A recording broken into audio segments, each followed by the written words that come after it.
Ang mabuting balita ng Panginoon, ayon kay San Juan.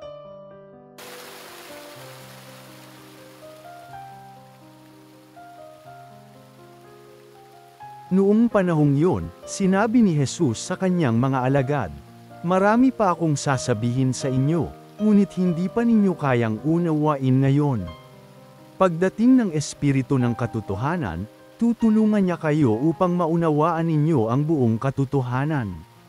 Sapagkat magsasalita siya hindi sa ganang kanyang sarili, sasabihin niya sa inyo ang kanyang narinig, at ipapahayag ang mga bagay na darating.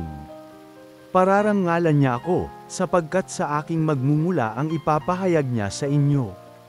Ang lahat ng sa Ama ay akin, kaya ko sinabing sa akin magmumula ang ipapahayag niya sa inyo." Ang mabuting balita ng Panginoon.